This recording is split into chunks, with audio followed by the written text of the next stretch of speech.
Une nouvelle de Stephen King, Le petit dieu vert de l'agonie.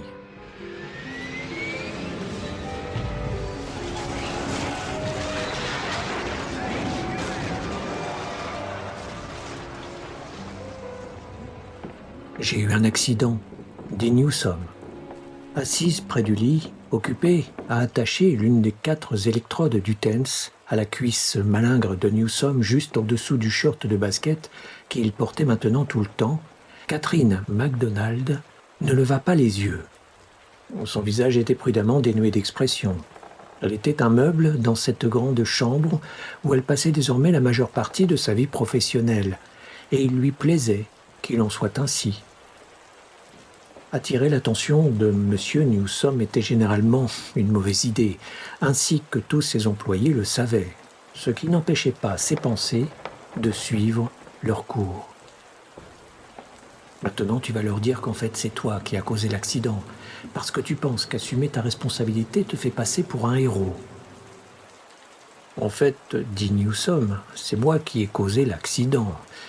Moins serré, Kat, s'il vous plaît.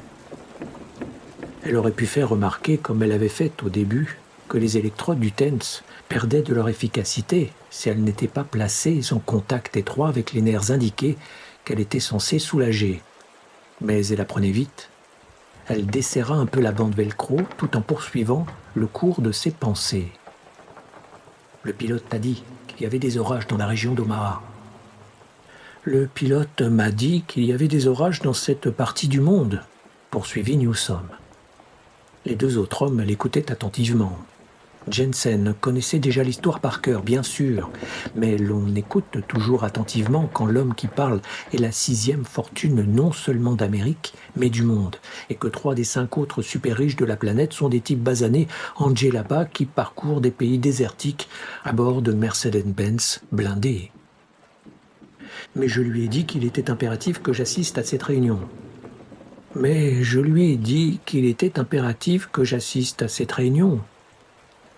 Celui qui intéressait Kat, d'une façon pour ainsi dire anthropologique, était l'homme assis à côté du secrétaire personnel de Newsom. Il s'appelait Rideout. Il était grand et mince, la 60aine peut-être, vêtu d'un pantalon gris ordinaire et d'une chemise blanche boutonnée au ras de son cou décharné, rougi par le feu du rasoir. Kat supposait qu'il avait tenu à être rasé de près pour rencontrer la 6e fortune du monde. Sous sa chaise, il avait déposé le seul bagage dont il s'était muni pour assister à ce rendez-vous. Une longue boîte à déjeuner noir au couvercle arrondi destinée à loger une bouteille thermos. Une gamelle d'ouvrier, même si la profession qu'il prétendait exercer était celle de pasteur. Jusque-là, M. Rideout n'avait pas prononcé un seul mot, mais Kat n'avait pas besoin d'entendre le son de sa voix pour savoir ce qu'il était. Il sentait le charlatan à plein nez, encore plus fort que son après-rasage. En 15 ans de pratique en tant qu'infirmière spécialiste de la douleur, Kat en avait rencontré sa part. Au moins, celui-ci n'était pas bardé de cristaux. Maintenant, parle-leur de ta révélation, pensa-t-elle en transportant son tabouret de l'autre côté du lit. C'était un tabouret à roulettes, mais Newsom n'aimait pas le bruit qu'il faisait quand elle se déplaçait dessus en le faisant rouler. À un autre patient, elle aurait fait remarquer que transporter son tabouret ne figurait pas dans son contrat de travail, mais quand on est payé $5 000 par semaine pour remplir des fonctions qui relèvent essentiellement de l'assistance à la personne, on garde ces remarques pertinentes pour soi. On ne disait pas non plus au patient que vider et laver son bassin hygiénique ne faisait pas partie du contrat, même si depuis peu sa soumission silencieuse commençait à s'effilocher dangereusement. Elle le sentait venir, comme l'étoffe d'une chemise trop longtemps lavée et portée.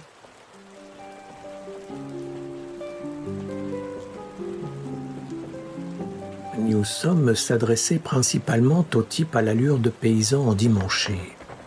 Alors que je gisais sur la piste sous la pluie, parmi les morceaux de carlingue en feu d'un avion de 14 millions de $, la plupart de mes vêtements arrachés de mon corps, C'est ce qui arrive quand on heurte le tarmac et qu'on roule sur 10 ou 20 mètres. J'ai eu une révélation. 2 en fait. Songe à Kat en serrant les sangles d'une deuxième électrode autour de l'autre jambe amaigrie à la chair ramollie et couturée de cicatrices. 2 révélations en fait, dit Newsom. La première, c'est qu'il faisait bon être en vie, même si j'avais compris, avant même que la douleur, qui n'a cessé d'être ma fidèle compagne depuis 2 ans, ne s'impose après le choc, que j'étais grièvement blessé. La deuxième, c'est que le mot impératif est employé très à la légère par la plupart d'entre nous, y compris mon ancien moi. Il y a 2 impératifs seulement dans l'existence humaine. Le premier, c'est la vie elle-même. Le deuxième, c'est la libération de la douleur. Êtes-vous d'accord avec ça, révérend Rideout ? Et avant que Rideout n'en convienne, car il ne ferait assurément rien d'autre, Newsom gronda de sa voix impérieuse de vieillard irritable. « Pas si serré, bon sang, Kat. Combien de fois faudra-t-il que je vous le dise ?»« Pardon, murmura-t-elle, et elle desserra la sangle.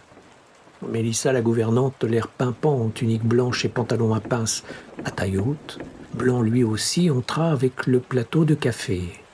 Jensen en accepta une tasse, accompagnée de 2 sachets d'édulcorant artificiel. L'autre type, le soi-disant révérend, sorti d'on ne sait quel bled, se contenta de secouer la tête. Peut-être transportait-il un quelconque café béni dans sa bouteille thermos. Kat ne s'en vit point offrir.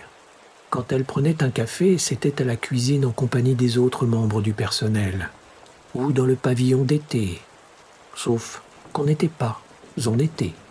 On était en novembre, et des bourrasques de pluie cinglaient les vitres.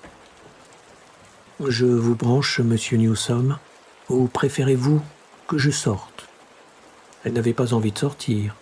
Elle avait entendu toute l'histoire maintes fois auparavant, la réunion importante à Omaha, le crash, Andrew Newsom éjecté de l'avion en flammes, les multiples fractures, la colonne vertébrale fêlée, la hanche déboîtée, les 24 mois de souffrance sans rémission qui avaient suivi, et ça la barbait.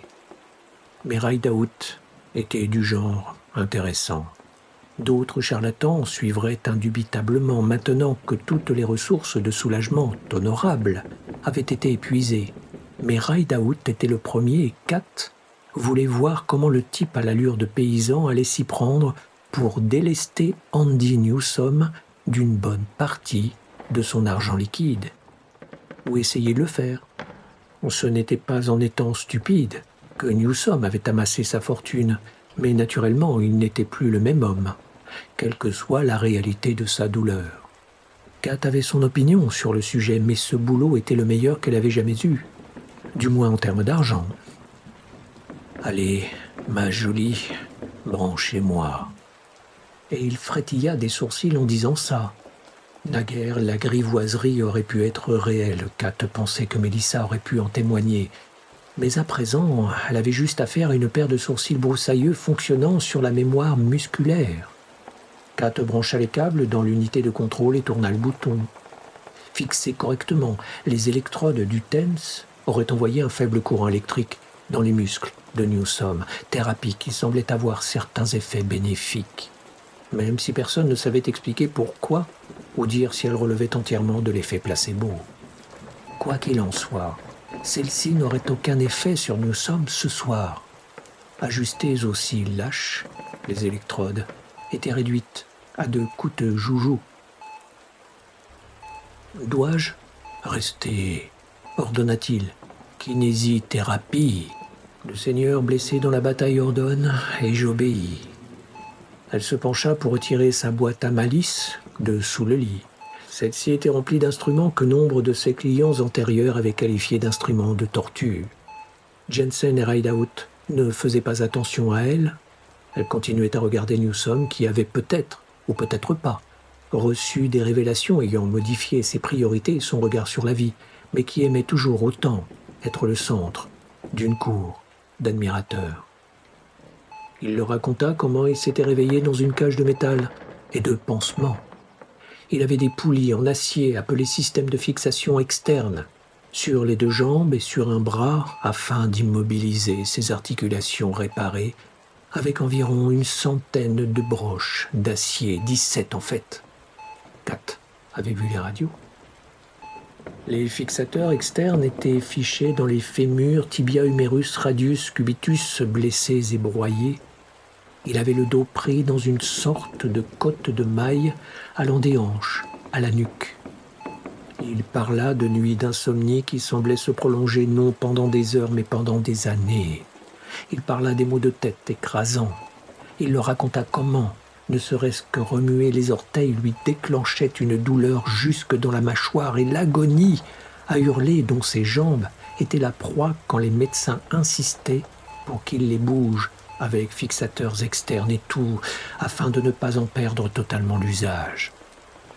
Il leur raconta les escarres et comment il ravalait des hurlements de douleur et d'indignation quand les infirmières tentaient de le faire rouler sur le flanc afin de pouvoir purger les plaies purulentes.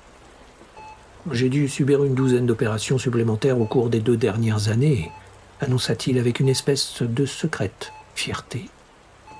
En fait, Kat savait qu'il n'en avait subi que 5, dont 2 pour retirer les fixateurs externes, une fois les os suffisamment ressoutés.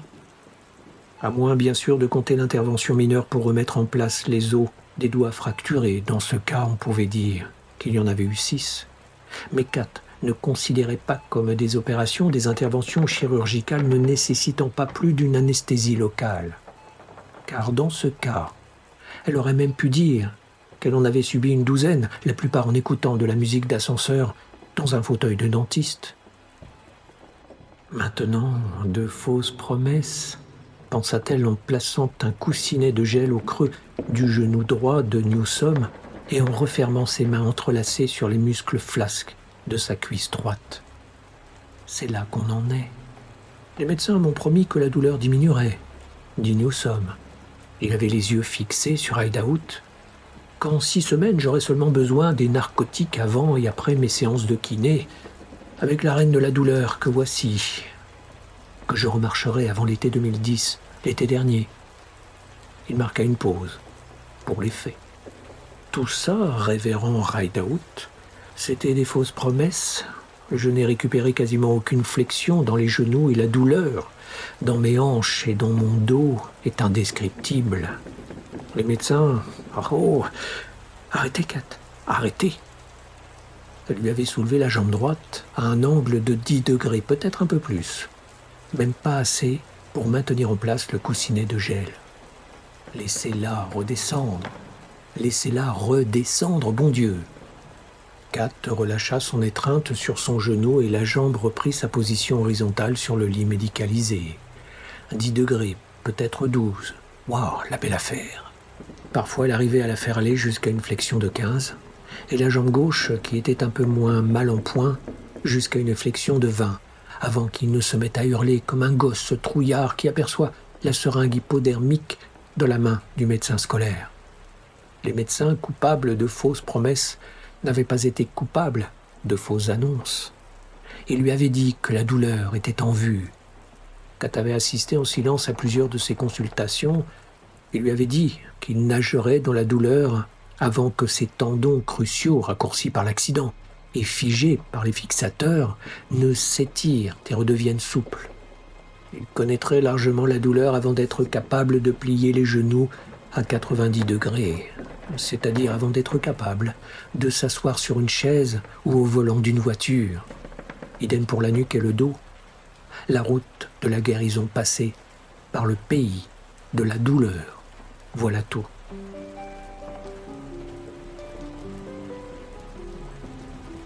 Ça, c'était de vraies promesses qu'Andrew Newsom avait choisi de ne pas entendre.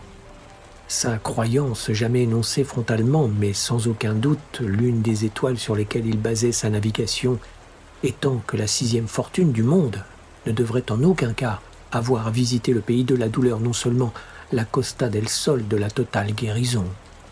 À ça succédait la mise en accusation des médecins, comme à la nuit succède le jour. Et évidemment, il accusait le destin. Des choses comme ça n'étaient pas censées arriver à un type comme lui. Mélissa revint avec un plateau de biscuits. Newsom la rabroua vertement en agitant une main tordue et couturée de cicatrices par l'accident. « Personne n'est d'humeur à déguster tes pâtisseries, Elissa. » Voilà autre chose que Kat MacDonald avait découvert à propos de ces riches privilégiés qui ont amassé des biens au-delà de toute compréhension logique. Ils trouvent tout naturel de s'exprimer au nom de tout le monde dans la pièce. Mélissa esquissa son petit sourire de Joconde avant de pivoter sur ses talons, de pirouetter quasiment, et de quitter la pièce, de flotter hors de la pièce. Elle devait avoir au moins 45 ans, mais en paraissait moins. Elle n'était pas sexy, non, rien d'aussi vulgaire. Il émanait plutôt d'elle une aura de froideur princière qui, pour Kat, évoquait Ingrid Bergman. Froideur ou pas, Kat supposait que les hommes ne manquaient pas de se demander quelle allure aurait cette chevelure châtaine libérée de ses pinces et toute décoiffée sur un oreiller. Quel attrait aurait ce rouge à lèvres corail étalé sur ses dents et sa joue. Kat, qui se trouvait boulotte, se disait au moins une fois par jour qu'elle n'était pas jalouse de ce visage lisse et calme, ni de ce ferme fessier en forme de cœur. Kat retourna de l'autre côté du lit, se préparant à soulever la jambe gauche de Newsom jusqu'à ce qu'il lui crie d'arrêter, bon sang. Voulait-elle le tuer ? Si tu étais un autre patient, je te dirais tes 4 vérités, pensa-t-elle. Je te dirais d'arrêter de chercher des raccourcis parce qu'il n'y en a pas, même pas pour la 6e fortune du monde. Je t'aiderais si tu m'y autorisais, mais tant que tu cherches à acheter ton billet de sortie de ce lit, débrouille-toi tout seul. Elle plaça le coussinet sous son genou, referma les mains sur les sacs de peau pendouillants qui auraient déjà dû commencer à se raffermir, commença à fléchir la jambe, attendit qu'il lui crie d'arrêter, ce qu'elle ferait, parce que 5 000 $ par semaine, ça faisait un chouette $250 000 par an. Savait-il qu'une partie de ce qu'il achetait, c'était sa complicité dans son échec à progresser ? Comment pouvait-il l'ignorer ? Maintenant, fais-leur la liste des médecins. Genève, Londres, Madrid, Mexico. J'ai consulté des médecins dans le monde entier. Le révérend n'avait toujours rien dit, se contentant de rester assis là. Il avait de grosses chaussures de sécurité jaunes aux pieds. Le talon de l'une d'elles touchait presque sa gamelle noire d'ouvrier. Les visioconférences seraient la solution la plus facile compte tenu de mon état, mais naturellement, ça ne convient pas dans des cas comme le mien. Je me suis donc déplacé en personne en dépit de la douleur que cela m'occasionne. Nous avons été partout, n'est-ce pas, Kat ? Partout, en effet, dit-elle. Très lentement, elle continuait à lui fléchir la jambe, sur laquelle il serait déjà en train de marcher, s'il n'était pas un tel bébé face à la douleur. Un tel enfant gâté, avec des béquilles, oui, mais debout et en train de marcher. Et dans un an, de plus, il aurait pu se débarrasser des béquilles. Seulement, d'ici un an, il serait encore là, dans ce lit médicalisé dernier cri, à 200 000 $. Et elle serait encore là avec lui, à encaisser l'argent de son silence. Combien ça lui ferait ? 2 millions ? C'est ce qu'elle se disait à présent. Mais il n'y avait pas si longtemps, elle s'était dit qu'un demi-million suffirait pour ensuite placer la barre plus haut. L'argent était vil, en ce sens. Nous avons vu des spécialistes à Mexico, Genève, Londres, Rome, Paris, ou encore Kat. Vienne, dit-elle, et San Francisco, bien sûr. Newsom eut un reniflement de mépris. Ce médecin-là m'a dit que j'étais l'artisan de ma propre douleur. Conversion hystérique que d'après lui, pour m'épargner le rude labeur de la rééducation. Mais c'était un paquis et un pédé, un paquis pédé, et ce n'est pas une drôle de combinaison. Il lâcha un bref jappement de rire, puis scruta le visage de Rideout. « Je ne vous offense pas, n'est-ce pas, révérend ?» Rideout fit aller sa tête de gauche à droite en signe de dénégation, 2 fois, très lentement. « Bien, bien, arrêtez, Kat, ça suffit. » Encore un peu. Arrêtez, j'ai dit. C'est le maximum que je peux supporter. Elle laissa la jambe se rallonger et commença à manipuler le bras gauche. Ça, il le permettait. Il disait souvent aux gens qu'il avait eu aussi les deux bras cassés, mais ce n'était pas vrai. Le bras gauche avait seulement été foulé. Il disait aussi aux gens qu'il avait de la chance de ne pas être en chaise roulante, mais le lit médicalisé multisonnette et coups de sifflet suggéraient fortement que c'était une chance sur laquelle il n'avait pas l'intention de capitaliser dans un futur proche. Le lit médicalisé multisonnette et coups de sifflet était sa chaise roulante. Il avait sillonné le monde entier dedans. Douleur névralgique, c'est un grand mystère, peut-être insoluble. Les médicaments n'ont plus aucun effet. Le consensus est que je souffre de douleurs névropathiques et de lâcheté. C'est un grand mystère, et aussi une bonne excuse, peut-être insoluble, surtout quand on n'essaie pas. Les médicaments n'ont plus aucun effet, les médecins ne peuvent rien pour moi. C'est la raison pour laquelle je vous ai fait venir, révérend Rideout. Vos références en matière de guérison sont très impressionnantes. Rideout se leva. Kat n'avait pas réalisé à quel point il était grand. Son ombre derrière lui s'agrandit, montant encore plus haut, presque jusqu'au plafond. Ses yeux, profondément enfoncés dans leurs orbites, considéraient Newsom avec solennité. Il avait du charisme. Cela ne faisait aucun doute. Cela ne le surprenait pas. Les charlatans de ce monde ne s'en sortent pas sans ça.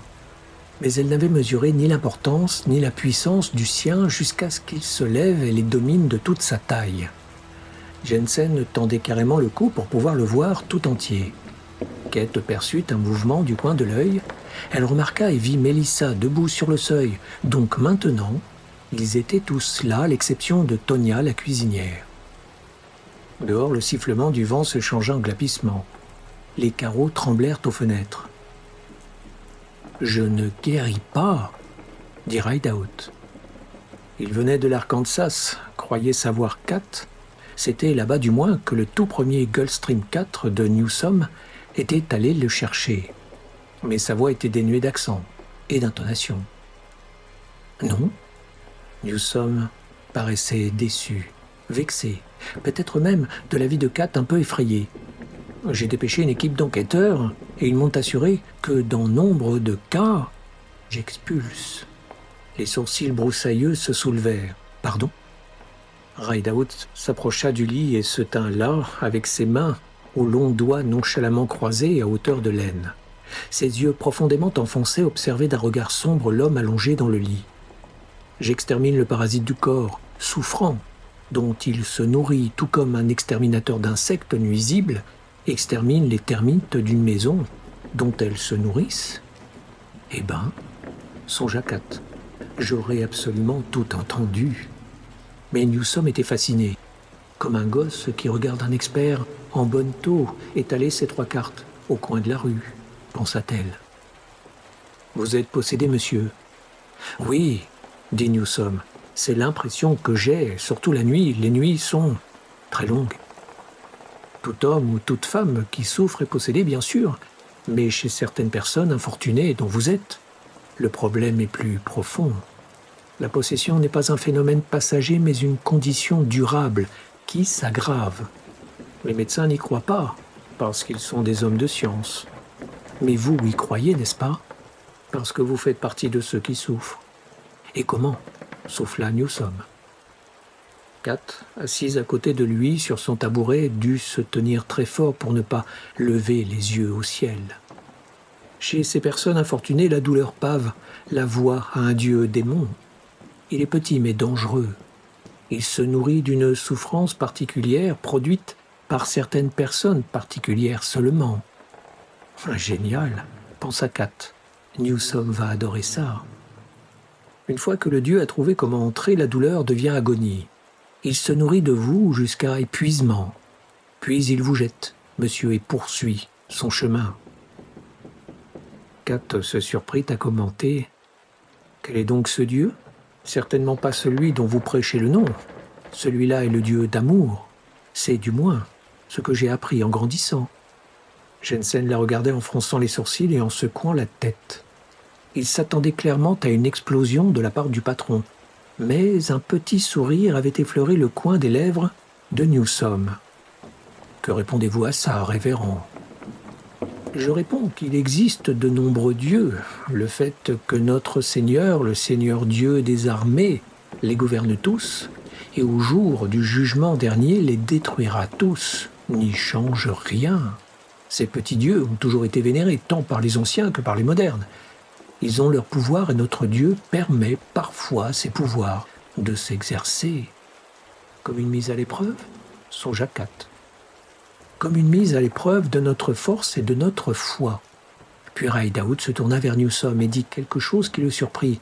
« Vous êtes un homme de beaucoup de force et de peu de foi. » Newsom, peu accoutumé à la critique, sourit néanmoins. « J'ai peu de foi chrétienne, c'est un fait. Mais j'ai foi en moi-même. J'ai aussi foi en l'argent. Combien voulez-vous » Rideout lui rendit son sourire dévoilant des dents qui n'étaient guère plus que des stèles funéraires érodées. S'il avait jamais consulté un dentiste, c'était il y a de nombreuses lunes de cela, et aussi il chiquait son tabac. Le père de Kat, qui était mort d'un cancer de la bouche, avait les mêmes dents tachées. « Combien seriez-vous prêt à payer pour être libéré de votre douleur, monsieur ?»« 10 millions de dollars, répondit aussitôt Newsom. Kat entendit le hoquet de Mélissa. « Mais je n'en suis pas arrivé où j'en suis en me faisant prendre pour une poire. Si vous faites ce que vous prétendez faire, expulser, exterminer, exorciser, appelez ça comme vous voudrez, vous repartez avec l'argent, en liquide, si ça ne vous dérange pas de passer la nuit là. Échoué, vous ne gagnez rien, sauf votre premier et dernier aller-retour en jet privé. Pour ça, je ne facture rien. Après tout, c'est moi qui suis venu vous chercher. » « Non. » Rideout prononça le mot avec douceur, debout là, près du lit, assez près de Kat pour qu'elle sente l'odeur de l'antimite qui, jusqu'à tout récemment, avait conservé intact son pantalon du dimanche. Peut-être son seul pantalon, sauf s'il en mettait un autre pour prêcher. Elle percevait aussi une forte odeur de savon. « Non ?» Newsom paraissait franchement satisfait. « Vous me dites non. » Puis il se remit à sourire. Cette fois, c'était le sourire secret et assez déplaisant qu'il arborait quand il passait ses coups de téléphone et traitait ses affaires. « Je comprends. C'est maintenant que vous me lancez une balle courbe. Je suis déçu, révérend Rideout. J'espérais vraiment que nous serions sur la même longueur d'onde. » Il se tourna vers Kat, qui se recula légèrement. « Vous, naturellement, pensez que j'ai perdu la raison. Mais je ne vous ai pas fait part des rapports de mes enquêteurs, n'est-ce pas ?»« Non, dit-elle. »« Il n'y a aucune balle courbe, dit Rideout. Je n'ai pratiqué aucune expulsion depuis 5 ans. Vos enquêteurs vous ont-ils dit cela ?» Newsom ne répondit rien. Les yeux levés, il regardait avec un certain malaise l'homme mince qui le dominait. Jensen dit « Est-ce parce que vous avez perdu vos pouvoirs ? Si c'est le cas, pourquoi êtes-vous venu ? » « C'est le pouvoir de Dieu, monsieur, pas le mien, et je ne l'ai pas perdu. Mais une expulsion exige une grande énergie et une grande force. Il y a 5 ans, j'ai été victime d'une grave crise cardiaque, peu après en avoir réalisé une sur une jeune fille blessée dans un terrible accident de voiture. Nous avons réussi, elle et moi, mais le cardiologue que j'ai consulté à Jonesboro m'a dit que si je me dépensais encore de la sorte, je risquais une autre crise cardiaque. Fatale, celle-là.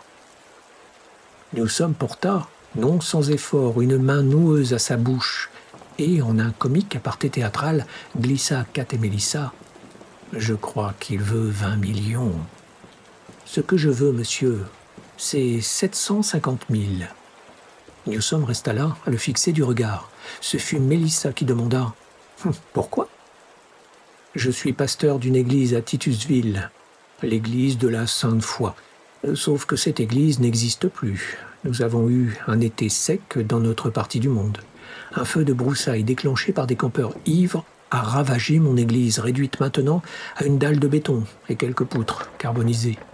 Moi et mes ouailles avons continué à tenir notre culte dans une ancienne station-service épicerie abandonnée sur l'autoroute de Jonesboro. Ce n'est guère satisfaisant durant les mois d'hiver et aucune maison particulière n'est assez grande pour nous accueillir. Nous sommes nombreux mais pauvres. Kat écoutait avec intérêt. En fait de boniment, celui-ci était excellent. Il comportait toutes les bonnes accroches pour susciter la compassion. Jensen, qui avait encore le corps d'un sportif universitaire assorti de l'esprit d'un diplômé d'Harvard, posa la question évidente. « Assurance ?» Rideout, encore une fois, secoua la tête de cette même façon appliquée, gauche, droite, retour au centre. Il était toujours debout, dominant le lit médicalisé dernier cri de Newsom, tel un ange gardien de Cambrousse. Nous nous en remettons à Dieu. Vous auriez été mieux assuré avec Allstate, dit Mélissa. Newsom souriait. Kat voyait bien, à la raideur de son corps, que son inconfort s'aggravait. Il aurait déjà dû avoir pris ses cachets depuis une demi-heure, mais il ignorait la douleur parce qu'il était intéressé. Qu'il puisse ignorer la douleur était quelque chose qu'elle savait depuis un certain temps déjà. Il était capable de maîtriser la douleur s'il le voulait. Il en avait les ressources. Kat avait pensé être simplement irritée par cet état de fait, mais à présent, aiguillonnée probablement par l'apparition du charlatan de l'Arkansas, elle découvrit que ça la rendait en réalité furieuse. C'était un tel gâchis. J'ai consulté un entrepreneur local, pas une de mes ouailles, mais un homme de bonne réputation qui a fait quelques travaux pour moi par le passé et applique un juste prix. Il m'a dit qu'il en coûterait approximativement 750 000 $ pour la reconstruction. Ah bon ? Songea Kat. Nous ne disposons pas de telles ressources financières évidemment, mais voilà que même pas une semaine après avoir consulté M. Kiernan, j'ai reçu votre lettre accompagnée du DVD, que, soi-disant en passant, j'ai regardé avec grand intérêt. Je veux bien te croire. Surtout le passage où le toubib de San Francisco dit que la douleur résultant de ces blessures peut être grandement soulagée par des exercices de kinésithérapie. Des exercices rigoureux de kinésithérapie. Il était exact qu'une dizaine d'autres médecins sur le DVD s'étaient déclarés impuissants, mais Kat croyait bien que le docteur était le seul qui avait eu le courage de parler franchement. Elle avait été surprise que Newsom laisse partir le DVD avec cette consultation dessus. Mais depuis son accident, la 6e fortune du monde avait quelques boulons de dévisser. « Me paierez-vous suffisamment pour reconstruire mon église, monsieur ?» Newsom l'examina. Il avait maintenant de petites perles de sueur sur le haut du front qu'il commençait à avoir dégarnies. Kat allait lui donner ses cachets dans pas longtemps, qu'il les demande ou non. La douleur était réelle, pas de doute. Ce n'était pas comme s'il jouait la comédie ni rien, c'était juste. Conviendrez-vous de ne pas demander plus ? Je parle d'un engagement d'honnête homme. Nous n'avons pas besoin de signer quoi que ce soit. Oui. Rideout avait répondu sans hésitation. Encore que si vous parvenez à ôter la douleur, à expulser la douleur, je pourrais fort bien ajouter une contribution d'importance conséquente. C'est que dans votre jargon, vous appelez une offrande, d'amour, je crois bien. Il vous appartient d'en décider, monsieur. Pouvons-nous commencer ? Maintenant ou jamais. Voulez-vous que tout le monde sorte ? Rideout secoua à nouveau la tête. De gauche à droite, de droite à gauche, retour au centre. J'aurais besoin d'assistants. Les magiciens en ont toujours besoin, pensa Kat. Ça fait partie du spectacle.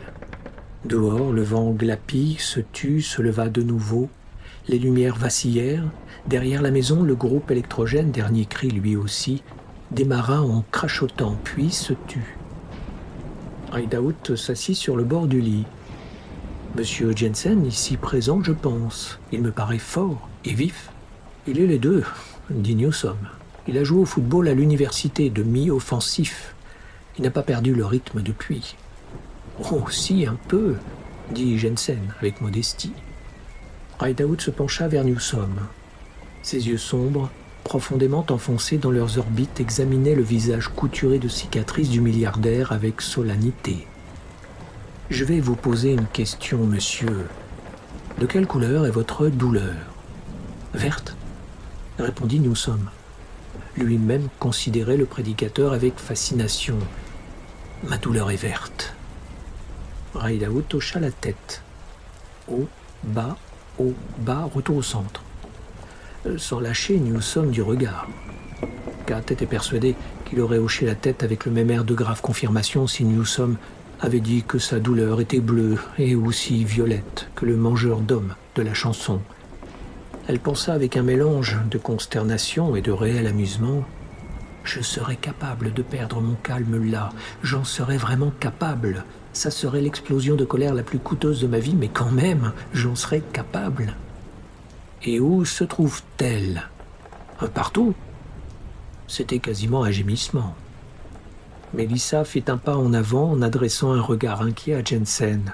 Kat le vit secouer légèrement la tête et lui faire signe de retourner sur le seuil de la porte. « Oui, elle aime donner cette impression, » dit Rideout, « mais elle ment. Fermez les yeux, monsieur, et concentrez-vous. Cherchez la douleur. Cherchez par-delà les faux appels qu'elle lance. Ignorez la facile ventriloquie et localisez-la. Vous pouvez le faire. Vous devez le faire si nous voulons avoir la moindre chance de succès. » Newsom ferma les yeux. L'espace de 90 secondes, il n'y eut aucun autre bruit que le vent et la pluie éclaboussant les vitres comme autant de poignées de fin gravier.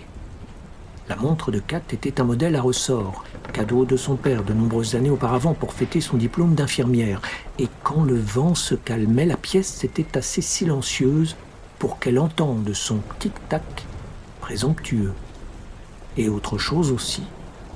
À l'autre bout de la grande maison, la vieille Tonya Marsden, chantant doucement une chanson traditionnelle tout en nettoyant la cuisine à la fin d'une autre journée. Enfin, Newsom dit « Elle est dans ma poitrine, haut dans ma poitrine, ou plutôt à la base de ma gorge, au-dessus de la trachée. Pouvez-vous la voir ? Concentrez-vous. » Des rides verticales apparurent sur le front de Newsom. Entre ces sillons de concentration ondulaient des cicatrices laissées par la peau arrachée dans l'accident. « Je la vois. Elle palpite au rythme de mes pulsations cardiaques. » Ses lèvres s'abaissèrent en une expression de dégoût. « C'est répugnant. » Rideout se pencha plus près. « C'est une boule ? C'est une boule, n'est-ce pas, une boule verte ? » Oui, une petite boule verte qui respire. Comme la balle de tennis trafiquée que tu as sûrement cachée dans ta manche ou dans cette grande gamelle noire d'ouvrier que tu trimbales révérend. Pensa Kat. Et comme si elle le contrôlait avec son esprit, au lieu de seulement déduire où cette ridicule petite pièce de théâtre allait ensuite les mener, Rideout dit « Monsieur Jensen, il y a une boîte à déjeuner sous la chaise où j'étais assis. Prenez-la, ouvrez-la et venez vous placer debout à côté de moi. Tout ce que vous avez à faire, pour le moment juste. » C'est là que Kat McDonald craqua. Elle entendit carrément le crack dans sa tête. On aurait dit le claquement de doigts de Roger Miller dans l'intro de King of the Road. Elle s'avança à hauteur de Rideout et l'écarta d'un coup d'épaule. C'était facile. Il était plus grand qu'elle, mais elle avait passé presque la moitié de sa vie à retourner et soulever des patients, et elle était plus forte que lui. « Ouvrez les yeux, Andy. Ouvrez les yeux tout de suite, regardez-moi. » Newsom sursauta et s'exécuta. Mélissa et Jensen, qui avaient maintenant la boîte à déjeuner dans les mains, prirent un air alarmé. L'un des faits de leur vie professionnelle, et de celle de Kat, du moins jusqu'à maintenant, était qu'on ne donnait pas d'ordre au patron. Le patron vous donnait des ordres, et on ne le faisait certainement pas sursauter. Mais elle en avait plus qu'assez. D'ici 20 minutes, elle pourrait bien être en train de crapahuter derrière ses phares sur des routes balayées par la tempête en direction du seul motel du pays, mais peu importait.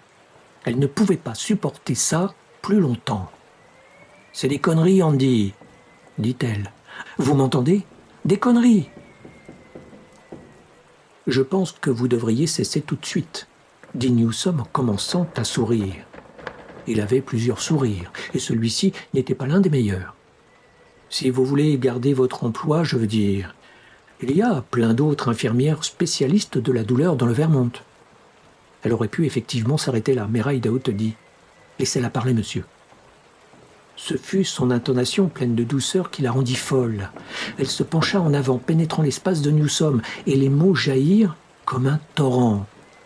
Cela fait 16 mois, depuis que l'amélioration de votre système respiratoire a permis d'entreprendre une kinésithérapie significative, que je vous vois cloué à ce foutu lit de luxe et insulter votre corps. Cela me rend malade. Est-ce que vous savez à quel point vous avez de la chance d'être en vie alors que tous les autres passagers de cet avion ont été tués?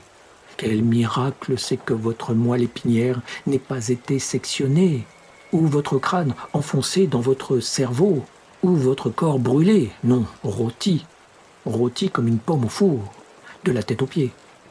Vous auriez vécu 4 jours, peut-être 15, d'agonie infernale. Au lieu de ça, vous avez été éjecté et sauvé. Vous n'êtes pas un légume, vous n'êtes pas quadriplégique. Vous, même si vous choisissez de faire comme si, vous ne faites pas votre travail, vous cherchez une échappatoire. Vous voulez payer pour vous sortir de votre situation. Si vous mourrez demain et que vous allez en enfer, la première chose que vous ferez sera d'essayer de graisser la patte de Satan. Jensen et Melissa la regardaient fixement, horrifiés. La bouche de Newsom béait. Si quelqu'un lui avait jamais parlé de cette façon, c'était il y a bien longtemps. Seul Rideout paraissait tranquille. C'était lui qui souriait maintenant, comme un père souriait devant son gamin capricieux de 4 ans. Ça la rendait dingue. Vous pourriez marcher à l'heure qu'il est. Dieu sait que j'ai essayé de vous faire comprendre ça, et Dieu sait que je vous ai dit, que je vous ai rabâché la somme de travail qu'il faudrait pour sortir de ce lit et vous remettre sur pied.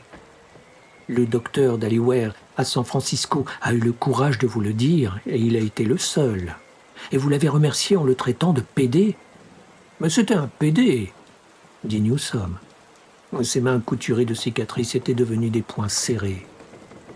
Vous souffrez, oui, bien sûr que vous souffrez, mais c'est une douleur gérable. Je l'ai vu gérer non pas une fois, mais quantité de fois. Mais pas par un Richard qui essaye de substituer son bon droit au dur labeur et aux larmes qu'il faut verser pour aller mieux. Vous refusez. Ça aussi, je l'ai vu, et je sais ce qui arrive toujours ensuite. Les charlatans et les escrocs arrivent, comme des sangsues arrivent quand un homme qui saigne dans une mare d'eau stagnante. Parfois les charlatans ont des crèmes magiques, parfois ils ont des pilules magiques.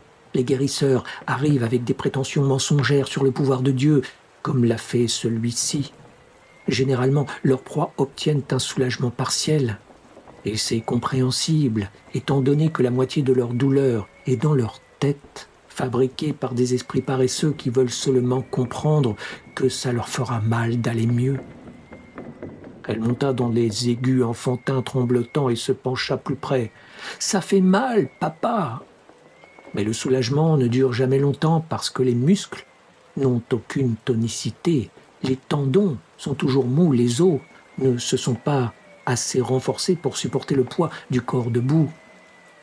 Et quand vous rappellerez ce type au téléphone pour lui dire que la douleur est revenue à condition que vous puissiez lui parler, vous savez ce qu'il vous dira, que vous n'aviez pas suffisamment de foi.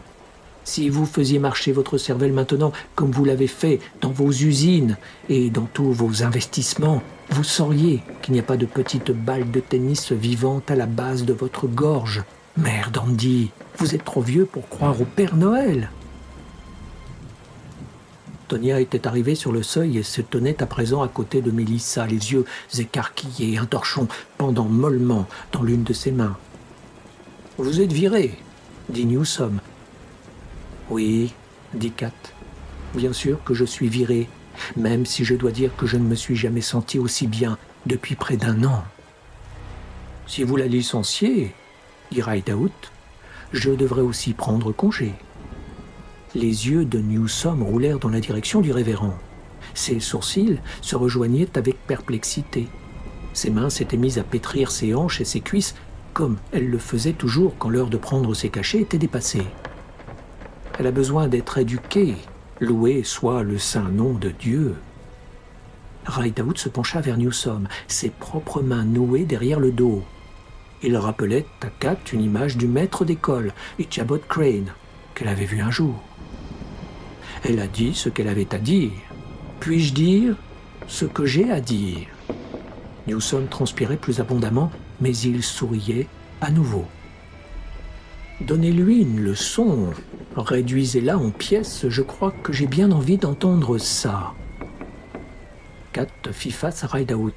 Ses yeux sombres et enfoncés dans leurs orbites étaient dérangeants, mais elle les affronta. « Figurez-vous que moi aussi, dit-elle, main toujours nouée derrière le dos, crâne rose luisant discrètement à travers ses cheveux clairsemés, long visage solennel, Rideout l'examina, puis il dit « Vous n'avez jamais souffert vous-même, n'est-ce pas ?» Kat eut envie de se cabrer face à cette question, ou de détourner les yeux, ou les deux. Elle la réprima. « Je suis tombé d'un arbre quand j'avais 11 ans. Je me suis cassé le bras. » Rideout arrondit ses lèvres minces et siffla. Une note sans timbre et quasiment atone. « Vous vous êtes cassé le bras quand vous aviez 11 ans. Oui, la douleur a dû être atroce. » Kat s'empourpra. Elle perçut la chaleur, la détesta, mais fut incapable de la réprimer. « Rabaissez-moi tant que vous voudrez. Ce que j'ai dit est basé sur des années d'expérience auprès de patients confrontés à la douleur. C'est une opinion médicale. Maintenant, il va me dire qu'il expulsait déjà des démons ou des petits dieux verts, ou va savoir quoi, quand j'étais dans les langes.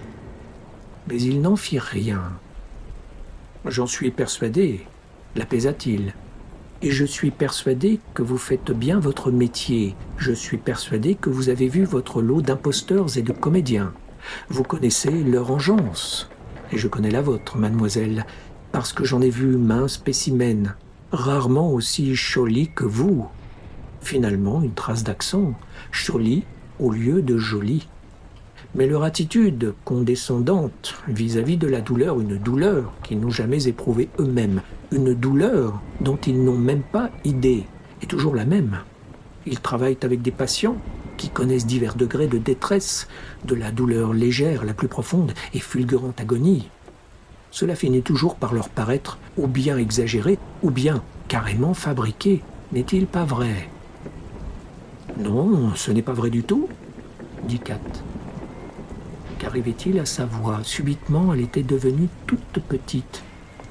Non, quand vous pliez leurs jambes et qu'ils crient à 15 degrés ou même 10, est-ce que vous ne pensez pas, d'abord dans un coin de votre tête, puis de plus en plus frontalement, que ce sont des tirs au flanc, qu'ils refusent de faire leur dur travail, peut-être même qu'ils cherchent à se faire plaindre? Quand vous entrez dans leur chambre et que leurs visages pâlissent, est-ce que vous ne vous dites pas « Ah, il faut encore que je me coltine cette espèce de limace feignasse » N'êtes-vous pas, vous, qui un jour êtes tombé d'un arbre et vous êtes cassé le bras, pour l'amour du ciel, de plus en plus dégoûtés chaque jour quand ils implorent qu'on les rallonge dans leur lit et qu'on leur donne un peu plus de morphine ou autre? C'est trop injuste, dit Kat, mais à présent sa voix était à peine plus haute qu'un murmure. Il fut un temps lorsque tout ceci était encore nouveau pour vous, vous saviez reconnaître l'agonie, dit Rideout. Il fut un temps, vous auriez cru ce que vous allez voir d'ici à peine quelques minutes, parce que vous saviez au fond de votre cœur qu'un intrus malin était logé là. Je veux que vous restiez afin que je vous rafraîchisse la mémoire, et votre sens de la compassion égaré en chemin par la même occasion. Certains de mes patients sont des chochottes, dit Kat en jetant un regard de défi à Newsom. Je suppose que c'est cruel à entendre, mais parfois la vérité est cruelle. Certains sont des mollassons. Si vous ne savez pas ça, vous êtes aveugle ou stupide. Or, je pense que vous n'êtes ni l'un ni l'autre. Rideout s'inclina comme si elle lui avait fait un compliment, ce que, en un sens, elle supposait avoir fait. Bien sûr que je le sais. Mais aujourd'hui, au plus profond de votre cœur, vous êtes convaincu que tous sont des mollassons. Comme un soldat qui a passé trop de temps sur le champ de bataille, vous vous êtes endurci. Monsieur Newsom est envahi, je vous le dis, infesté. Il y a un démon en lui si puissant qu'il est devenu un dieu, et je veux que vous le voyiez quand il sortira. Je pense que cela améliorera considérablement les choses pour vous. Cela changera certainement votre regard sur la douleur. Et si je préfère m'en aller? Rideout sourit. Nul ne vous retiendra, mademoiselle l'infirmière. Comme toutes les créatures de Dieu, vous avez votre libre arbitre. Je ne demanderai à personne de vous y contraindre, ni ne vous y contraindrai moi-même. Mais je ne crois pas que vous soyez lâche, simplement endurci, blindé. Vous êtes un imposteur, dit Kat. Elle était furieuse, au bord des larmes. Non, dit Rideout, parlant à nouveau avec douceur. Lorsque nous quitterons cette pièce avec ou sans vous, Monsieur Newsom sera soulagé de l'agonie qui se nourrit de lui. Et il souffrira encore, mais délivré de cette agonie, il sera en mesure d'affronter la simple douleur, peut-être même avec votre aide, mademoiselle, une fois que vous aurez reçu une nécessaire leçon d'humilité. Avez-vous toujours l'intention de partir? Je vais rester, dit-elle, puis donnez-moi la boîte à déjeuner. Mais comment ça, Jensen? Donnez-la lui, dit Rideout. Laissez-la donc l'examiner, je vous en prie. Mais plus un mot. Si je dois accomplir ceci, il est temps de commencer. Jensen lui remit la longue boîte à déjeuner noire. Kat l'ouvrit. Là où une épouse d'ouvrier aurait pu avoir rangé les sandwichs de son mari et un petit récipient en plastique rempli de fruits, elle trouva un flacon en verre vide à large embouchure. À l'intérieur du couvercle arrondi de la boîte, sous l'agrafe métallique destinée à maintenir une bouteille thermos, il y avait une bombe à aérosol. La boîte ne contenait rien d'autre. Kat se tourna vers Rideout. Elle hocha la tête. Elle sortit l'aérosol et regarda l'étiquette, interloquée. Une bombe lacrymogène au poivre? Une bombe lacrymogène au poivre, confirma Rideout. J'ignore si c'est légal dans le Vermont. J'imagine que non. Mais là d'où je viens, la plupart des drogueries en vendent. Il se tourna vers Tonya. Vous êtes Tonya Marsden. Je fais la cuisine pour Monsieur Newsom. Ravi de faire votre connaissance, madame. J'ai besoin d'une dernière chose avant que nous commencions. Auriez-vous une sorte de massue, une batte de baseball par exemple? Tonya secoua la tête. Le vent forcit de nouveau, une fois encore les lumières vacillèrent, et le groupe électrogène crachota dans sa remise derrière la maison. Et un balai? Oh, ça oui, monsieur. Allez le chercher, je vous prie. Tonya sortit. Hormis le vent, ne demeura que le silence. Kat chercha quelque chose à dire en vain. Des gouttelettes de transpiration claire ruisselaient sur les joues étroites de Newsom. Elles aussi scarifiaient dans l'accident. Il avait roulé sur la piste, pendant que l'épave de son Gulfstream brûlait sous la pluie derrière lui. Je n'ai jamais dit qu'il ne souffrait pas, juste qu'il était capable de gérer sa douleur pour qu'il rassemble un quart de volonté dont il a fait preuve pour bâtir son empire. Mais si elle se trompait, même si je me trompe, cela ne veut pas dire qu'il y a une espèce de balle de tennis vivante à l'intérieur de lui, en train de sucer sa douleur comme un vampire suce le sang. Les vampires, ça n'existe pas plus que les dieux de l'agonie. Mais quand le vent soufflait assez fort pour faire frissonner la grande maison jusqu'aux os, de telles idées semblaient presque plausibles. Tonya revint avec un balai qui paraissait ne jamais avoir poussé le moindre petit tas de balayure dans une pelle. La brosse était en nylon bleu vif.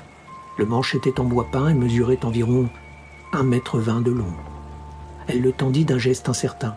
« C'est ça que vous voulez ?»« Je pense que ça nous servira, » dit Rideout, même si aux oreilles de Kat, il ne semblait pas en être entièrement sûr. Il lui vint à l'esprit que Newsom n'était peut-être pas le seul dans cette pièce à avoir eu quelques boulons dévissés dernièrement. Je pense que vous feriez mieux de le confier à notre infirmière sceptique, sans vouloir vous offenser, Madame Marsden. Mais les gens plus jeunes ont des réflexes plus vifs. Sans paraître offensé, loin du monde, l'air soulagé en fait, Tonya tendit le balai. Mélissa le prit et le fit passer à Kat. « Je suis censé faire quoi avec ?» demanda Kat. « L'enfourcher ?» Rideout sourit, dévoilant brièvement ses chicots tachés et érodés.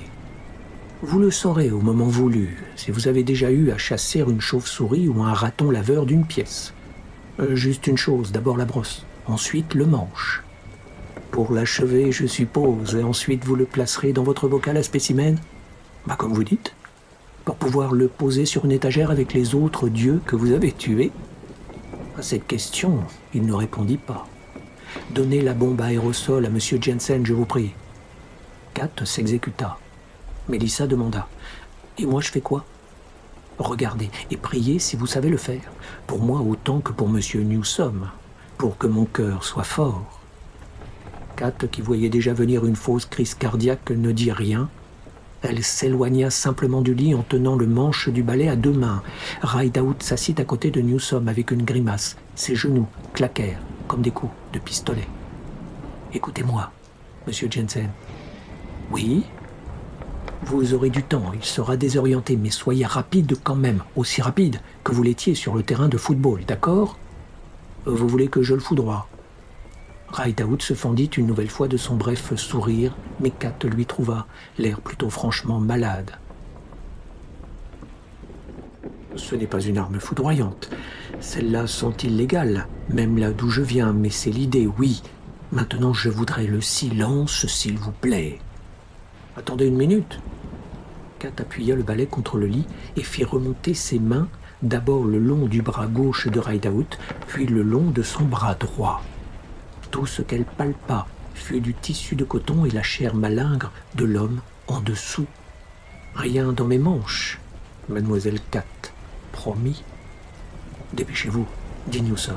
« J'ai mal, j'ai toujours mal, mais ce foutu temps de chien rend les choses pires. »« Taisez-vous, » dit Rideout. « Tous, taisez-vous. » Ils se turent. Rideout ferma les yeux, ses lèvres remuèrent silencieusement. 20 secondes s'égrenèrent sur la montre de Kat, puis 30. Elle avait les mains moites de transpiration. Elle les essuya l'une après l'autre sur son pull avant de reprendre le balai. On dirait une réunion autour d'un lit de mort, pensa-t-elle. Dehors, le vent gronda le long des gouttières. Rideout ouvrit les yeux et se pencha tout près de Newsome. « Dieu, il y a un intrus malfaisant, cet homme, un intrus qui se nourrit de sa chair et de ses os. Aide-moi à le chasser, comme ton fils a chassé les démons de l'homme de Gadara. Aide-moi à parler au petit dieu vert de l'agonie, vivant à l'intérieur d'Andrew Newsome avec l'autorité de ta propre voix. » Il se pencha plus près. Il enroula une longue main déformée par l'arthrite à la base du cou de Newsome, comme s'il voulait l'étrangler. Il se pencha autour plus près et inséra l'index et le majeur de son autre main dans la bouche du milliardaire. Il les incurva et tira la mâchoire vers le bas. « Sors !» dit-il, avec autorité. Pourtant sa voix était douce, soyeuse, quasi cajoleuse. Son intonation hérissa la peau du bras et du dos de Kat.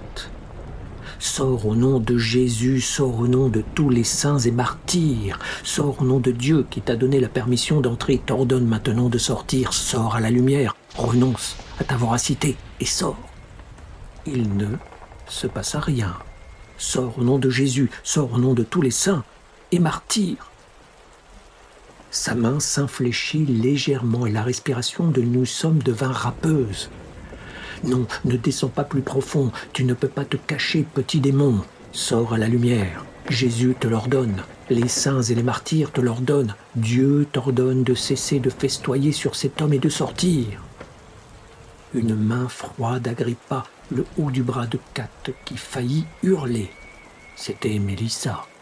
Elle avait les yeux exorbités, la bouche béante. À l'oreille de Kat, le murmure de la gouvernante parut aussi rugueux que du papier de verre. « Regarde !» Une protubérance semblable à un goitre était apparue sur la gorge de Newsome, juste au-dessus de la main de Rideout mollement refermée dessus. La boule se mit à remonter lentement vers la bouche. De sa vie, Kat n'avait jamais rien vu de tel. « C'est bien !» chantonna presque Rideout. Son col de chemise était ramolli et assombri par la sueur qui ruisselait de son visage. Sors à la lumière, tu as fini de te nourrir, petite créature des ténèbres. » Le vent poussa un hurlement, la pluie maintenant mêlée de neige fondue crépitait comme des balles contre les vitres. Les lumières vacillèrent et la maison grinça. « Le Dieu qui t'a permis d'entrer t'ordonne de sortir, Jésus t'ordonne de sortir tous les saints et martyrs. » Il lâcha le cou de Newsome, retirant sa main comme s'il s'était brûlé.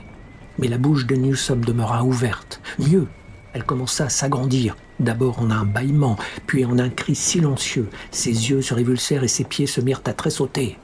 Sa vessie se relâcha et l'urine assombrit le drap au niveau de l'aine, comme la sueur assombrissait le col de la chemise de Rideout. « Arrêtez !» dit Kat en faisant un pas en avant. « Il convulse. Vous devez Jensen la tira brutalement en arrière. Elle se tourna vers lui et vit que son visage d'ordinaire rougeau était devenu aussi pâle qu'un linge. La mâchoire de Newsome s'était décrochée et pendait carrément sur son sternum. La partie inférieure de son visage disparut dans un énorme bâillement. Kat entendit des tendons temporaux mandibulaires craquer comme des tendons de genoux pendant une séance de kiné exténuante. Le son que produisent des gonds encrassés. Les lumières de la pièce balbutièrent, allumées, éteintes, de nouveau allumées. « Sors !» tonna Rideout. « Sors !» Des ténèbres derrière les dents de Newsome montait une chose semblable à une vésicule biliaire. Elle palpitait. On entendit un fracas déchirant et la fenêtre de l'autre côté de la pièce se brisa. Les tasses à café tombèrent et se fracassèrent sur le sol. Soudain, il y eut une branche d'arbre dans la chambre avec eux. Les lumières s'éteignirent. Le groupe électrogène redémarra. Pas de crachotement cette fois, mais un grondement régulier. Quand les lumières se rallumèrent, Rideout était allongé sur le lit avec Newsome, les bras largement écartés, le visage enfoui dans la tache humide au centre du drap. Quelque chose suintait de la bouche béante de Newsome, une masse informe, hérissée de courts piquants verts et sillonnée d'empreintes de dents. Pas une balle de tennis, songea Kat, plutôt une de ces balles en filament de caoutchouc avec lesquelles jouent les enfants. Tonya la vit et battit en retraite dans le couloir, tête projetée en avant, mains nouées derrière la nuque et avant-bras plaqués sur les oreilles. La chose verte culbuta sur la poitrine de Newsome. « Aspergez-la !» hurla Kat à Jensen. « Aspergez-la avant qu'elle puisse s'échapper !» Oui, et ensuite il l'enfermerait dans le flacon à spécimen et revisserait le couvercle serré, très serré. Les yeux de Jensen étaient exorbités et vitreux. Il ressemblait à un somnambule. Le vent souffla à travers la pièce et fit virevolter ses cheveux. Un cadre se décrocha du mur. Jensen exerça un mouvement de piston avec la main qui tenait la bombe à aérosol et actionna la valve en plastique. On entendit un sifflement, puis Jensen bondit sur ses pieds en hurlant. Il essaya de se retourner, probablement pour prendre la fuite sur les talons de Tonya, mais trébucha et tomba à genoux. Kat avait beau être trop abasourdi pour bouger, pour ne serait-ce qu'avancer la main. Une partie de son cerveau devait encore fonctionner car elle comprit aussitôt ce qui s'était passé. Jensen tenait la bombe à aérosol à l'envers, et au lieu d'asperger la chose qui progressait maintenant en suintant dans les cheveux du révérend Rideout, il s'était aspergé lui-même. « La laissez pas m'attraper !» glapit-il. Il se mit à ramper à l'aveuglette pour tenter de s'éloigner du lit. « J'y vois rien. La laissez pas m'attraper !» Il y eut une rafale de vent. Des feuilles mortes se détachèrent de la branche entrée par la fenêtre et tourbillonnèrent dans la pièce. La chose verte se laissa glisser de la nuque ridée et tannée par le soleil de Rideout et choir sur le sol. Avec la sensation d'évoluer sous l'eau, Kat lui asséna un coup avec la brosse du balai. Elle le manqua. La chose disparut sous le lit, si glissant, plutôt qu'y roulant. Jensen, toujours rampant, fonça la tête la première dans le mur près de la porte. « Où je suis, j'y vois rien !» Newsome s'était redressé, l'air perplexe. « Qu'est-ce qui se passe ici ? Que s'est-il passé ?» Il repoussa la tête de Rideout posée sur lui. Le révérend glissa mollement à terre. Mélissa se pencha sur lui. « Ne faites pas ça !» s'écria Kat. Mais il était trop tard. Elle ignorait si cette chose était véritablement un dieu ou juste une espèce de sangsue bizarre. Mais elle était rapide. Elle surgit de sous le lit, roula sur l'épaule de Rideout, passa sur la main de Mélissa et remonta sur son bras. Mélissa secoua le bras pour tenter de s'en débarrasser en vain. Il y a une espèce de truc collant sur ces petits piquants hérissés, dit la partie du cerveau de Kat qui continuait à fonctionner à celle beaucoup plus grande qui refusait toujours. Comme de la glu sur les pattes d'une mouche. Mélissa avait vu d'où sortait la chose et malgré sa panique, elle eut la présence d'esprit de couvrir sa bouche à 2 mains. La chose cavala le long de son cou sur sa joue et s'installa sur son œil gauche. Le vent hurla et Mélissa hurla avec lui. C'était le hurlement d'une femme se noyant dans une douleur que les graphiques d'hôpitaux ne pourront jamais enregistrer. L'agonie de Mélissa dépassait la gradation la plus haute. C'était celle d'un être bouilli, vivant. Elle tituba en arrière en griffant la chose cramponnée à son œil. Celle-ci palpitait plus rapidement à présent et Kat perçut un son bas et liquide tandis que la chose recommençait à se nourrir. C'était un bruit de succion. Que lui importe qui elle mange, pensa Kat. Elle s'aperçut qu'elle était en train de se diriger vers la femme qui se débattait en hurlant. « Arrête de bouger, Mélissa, arrête de bouger !» Mélissa ne l'écoutait plus, elle continuait à reculer. Elle heurta la branche épaisse qui s'était introduite dans la chambre et s'étala par terre. Kat se laissa tomber sur un genou à côté d'elle et lui abattit promptement le manche du balai en plein visage. En plein sur la chose, en train de lui sucer l'œil. On entendit un flac. Et soudain la chose glissa mollement le long de la joue de la gouvernante, laissant derrière elle une traînée de bave humide. Elle progressa sur le sol parsemé de feuilles, cherchant à se cacher sous la branche, comme elle s'était cachée sous le lit. Kat se dressa sur ses pieds et lui marcha dessus. Elle la sentit éclater sous la semelle de ses solides chaussures New Balance. Une substance verte gicla des 2 côtés comme si elle avait marché sur un ballon rempli de morve. Kat se baissa, cette fois sur les 2 genoux, et prit Mélissa dans ses bras. D'abord Mélissa se débattit, sentit un poing effleurer son oreille, puis le souffle rauque, Mélissa se calma. « Elle est partie, Kat, elle est partie. »« Je me sens mieux, » dit Newsome d'une voix songeuse dans leur dos, comme dans un autre monde. « Oui, elle est partie, » dit Kat. Elle scruta le visage de Mélissa, l'œil sur lequel la chose s'était posée était injecté de sang, mais à part ça, il paraissait indemne. « Est-ce que tu y vois ?»« Oui, un peu trouble, mais j'y vois. Kat, la douleur, c'était comme la fin du monde. »« Il faut que quelqu'un me lave les yeux !» hurla Jensen sur un ton indigné. « Allez vous les laver tout seul !» lança gaiement Newsome. « Vous avez de bonnes jambes pour vous porter, n'est-ce pas ? Je crois bien que moi aussi, une fois que Kat les aura remises en mouvement. Si quelqu'un veut bien se pencher sur Hideout, j'ai idée que le pauvre bougre pourrait bien être mort. » Mélissa avait les yeux levés vers Kat, l'un bleu, l'autre rouge et larmoyant. « La douleur, Kat, tu ne peux pas te figurer la douleur. »« Aussi, dit Kat, maintenant je peux. » Elle laissa Mélissa assise à côté de la branche et s'approcha de Rideout.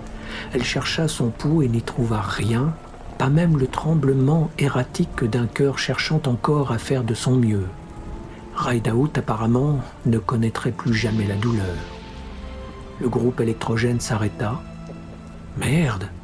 dit Newsome d'un ton toujours guilleret. « J'ai payé 70 000 $ pour cette merde japonaise. »« J'ai besoin qu'on me lave les yeux !» brailla Jensen. « Kat !» Kat ouvrit la bouche pour répondre, puis se retint. Dans l'obscurité toute neuve, quelque chose venait de ramper sur le dos de sa main.